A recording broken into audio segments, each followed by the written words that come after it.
Hi guys, so the other night I watched this incredible drama. So basically, this family goes to a McDonald's one day and they all order their meals like burgers and fries and what have you. And then they sit down, but they realise that there's only one straw left in the little dispenser thing where you get the straws from. And this is a problem because they've all got a milkshake each to go with their meals. So what are they going to do? So we end up being witness to this really intense family discussion as to who should get the last straw. And in the meantime, all their food is going cold. So this is a really time-sensitive situation. But over the course of 90 minutes, we just watch each family member state their case as to why they should get the straw. And it's genuinely really engrossing.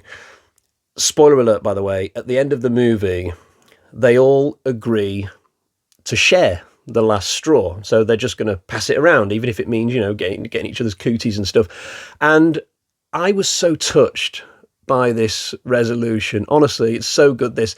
And I can't wait to dive deeper into this thing over the next 10 or 15 minutes or so. No, I'm just kidding. This film is not about a plastic straw.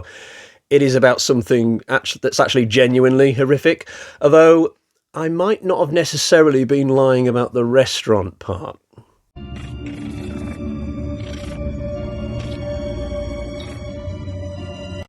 Hi guys, so the other night I watched a film on Shudder because I tend to do that every few months just to convince myself that I really do need that subscription. And on this occasion I chose Last Straw quite quickly, actually. I think it was the first film I came to on the list. Like normally I'm scrolling left, scrolling right, up, down, making myself seasick as I'm trying to pick something out that I might want to watch. But not on this occasion. So Last Straw is about a young waitress called Nancy, but she's having a kind of midlife crisis, but at the age of 20. It's a very early midlife crisis. She's just got nothing going on in her life. She lives in a small town. She works in a diner.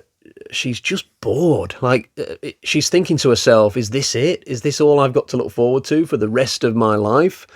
And to make matters worse, she's just recently got herself pregnant and she doesn't know who the dad is. It could be one of 3 different men, or so she says. Now, don't judge her on that. I think she's just sleeping around because she's literally so bored. She just wants to feel something, anything on any given day. She's just a wayward child. She doesn't know where she's going. But her life is about to get even worse during this film because she gets involved in an absolutely horrific situation. So she turns up for work one day at the diner. It's the sort of place that's just outside the town limits. It looks quite sparse on the outside. There's not that many cars driving past, if you can picture it. But her dad, who owns the place, he tells her that she's going to have to work the night shift as well as the day shift. But the night shift is just horrendous. Like, she's the only person in the diner. It's dark outside. There's hardly any customers. It's a wonder that they even open this place at night time. But these weirdos in masks turn up. It's like 4 people in masks, and they just lay siege to the place whilst Nancy is trapped on the inside. And I'm not going to take the story any further than that because I want you to discover it for yourself. You probably think that it sounds a bit like The Strangers because of the masks. And that actually crossed my mind for a while when I was watching this film. But in the second half of this absolutely forges its own path. It's got different twists and ways of surprising you at every turn. And the film absolutely forges its own identity come the end of it. This is a really good character. She's the sort of woman who, when you get to the end of the film, you might be inclined to think, what a shame it is that you'll never see her in anything else, because this is absolutely a one and done horror film. I mean, it's a stone dead one and done. No chance of a sequel with this. But I like how inwardly strong this Nancy character is. By the time we get to the second half of the movie, it's totally believable that she would be in an emotional position to fight back so effectively against the villains here.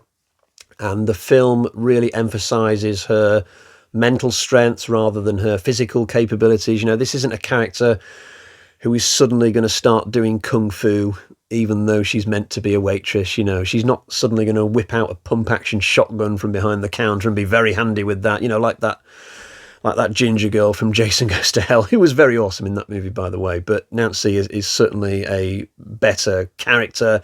And the fact that this girl is pregnant doesn't impede this movie, because I guess that might cross your mind at the start of this. You find out pretty much in the first scene that Nancy is pregnant, and I guess some people will think to themselves, well, what is this going to do to the story? I mean, how is she going to run around like Ripley from Aliens, kicking ass, if she's carrying a bun in the oven? How are you going to write yourself out of this hole? Well, it doesn't matter, because she's only just gotten pregnant. She's presumably only just done the test. There is a period of time when a woman is pregnant where they can still operate at peak physical capacity, at least for a short while. I believe Serena Williams once won the Australian Open pregnant. Like, she was only like 5 or 6 weeks pregnant at the time. You can be normal for a while, and then eventually the baby starts to show, but it absolutely does not affect Nancy in this movie one bit. I kind of feel like this is the film that Strange Darling should have been, that being a horror film from last year that I personally didn't really fall in love with. And I make this comparison not because the character of Nancy goes in a certain direction late on, but more because of the way that we have a final girl here who uses extreme sexual activities as an out to get away from the daily grind. And also there's a little bit of scene shuffling in the middle of Last Straw, a few flashbacks, and that kind of stuff was extremely prominent in Strange Darling. But whereas in Strange Darling, I kind of felt like the character arcs just ended up getting hopelessly lost in the maze of scene shuffling and timeline adjusting. In Last Straw, I think it's a lot more economical, and there's more or less just about the right amount of it. Most of this stuff is confined to the middle portion of the movie. We get flashbacks to earlier on in the day, which just provide context to certain things. Although I will say that this is probably the weakest part of Last Straw. This section goes on slightly too long, mainly because none of it involves Nancy, and she is absolutely the strong point of this overall movie. But given that this film only runs to 83 minutes, I think, I can sort of sympathise with the director's dilemma here, because if you cut anything out of this flashback section, then this movie is going to be down in the 70s in terms of runtime. But this is certainly a film that made me think afterwards. It's one of them that just kind of lingered in my mind as I pondered certain things. I got some of the same feelings at the end of this that I got after watching the first Scream film for the first time. Now, I will add the disclaimer that this is nowhere near as good as Scream 1, but I can still recall, even all these years later, as the camera pans away from Gale Weathers, I just found myself asking questions like, how on earth did we get this bloodbath situation? What kind of personality problems and socioeconomic problems and this, that and the other led to a night where this chaos unfolded, where loads of people from the same school year just knifed each other up and shot each other up? And I mean, I know it's only down to like 2 certain characters, but still, I was just scratching my head at the end of Scream thinking, how on earth? And I kind of found myself asking the same stuff at the end of Last Straw, because at the start of this film, nobody's intending any horror, nobody's planning anything, but due to circumstance and certain misunderstandings and weird little twists of fate happening, if you like, then we end up with this utter bedlam and carnage going on in this diner. And I'm just thinking to myself, how on earth did we get to this? But it's kind of cool.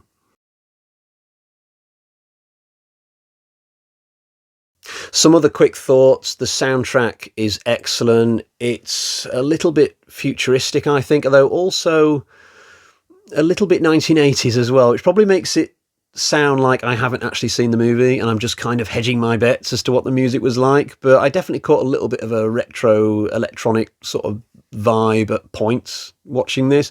And the song that plays on the end credits is superb. It's by a band, I've forgotten their name, something Misfits maybe, but I've already added that song to my YouTube playlist. It's a brilliant way to round this film out. This movie is also a little bit topical, at least if you're watching it in 2025. So this is a little bit of an extra spoiler, but at least one of the killers here only really becomes psychopathic at the moment that they realise they can no longer get their prescription of headache pills. And I think they might be getting it from like a public body like Medicare or somewhere like that. But I guess if you're watching this at the moment with everything going on in America, you might just shake your head and think, oh my God, this could actually happen for real. One thing this film taught me personally is to have a little bit more respect for managers who just happen to be very young. Because at this diner, whenever the manager is away, Nancy's in charge because she's his daughter, but she's only 20. And so all the other staff members don't really appreciate having a stand-in boss who's that young. Now, I must admit, in the past, in my own life, I have had a few instances in my various workplaces where I've thought to myself, on the inside at least, I'd never say this stuff out loud, but on the inside I've thought to myself, why are you in charge of me? You're like 28, like where's your years of experience? That's what you need to be in charge. But I don't think I'll have those kind of thoughts for quite some time after watching this film, because looking at some of the stuff that goes on in this diner, I look at these staff members, I think, you're just being absolutely horrible to this girl. She's doing her best, just give her a break. And the way that Nancy handles all these awkward situations in the workplace really brings her character up even more for me. She just handles it so well. She makes some really tough choices. I'm going to finish by briefly talking about the more action-heavy side of the movie, because I know a lot of people will care about that more than anything else.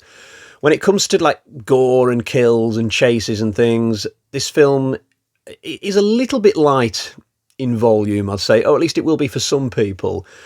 But I think this film is going for a more realistic story than trying to be some big carnival of chaos, and it's not trying to be like the biggest bloodbath in horror or anything like that. So there's not that many kills, I'd say. And when everything kicks off in the second half of this, I don't think the action that follows lasts for too much longer. I suspect that come that point in the runtime, we're already quite near the end, maybe. But the finale to this is superb. That is another strength for definite. The final confrontation is such an adrenaline rush. I really enjoyed it. And then you go straight into that killer song on the credits. So this film certainly finishes with a flourish.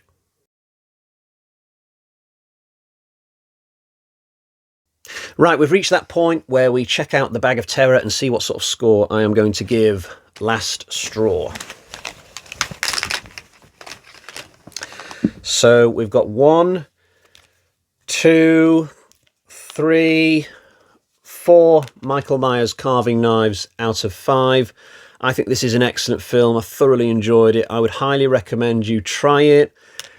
I'm not sure you'll be able to find it anywhere else but Shudder at the moment, but if you don't have a subscription to that, then check around a bit online, and who knows, maybe you'll be able to find it somewhere else. I don't know if there's any discs for this available at the moment, but I was thoroughly impressed by this movie. It was genuinely really good, and I'm glad I watched it.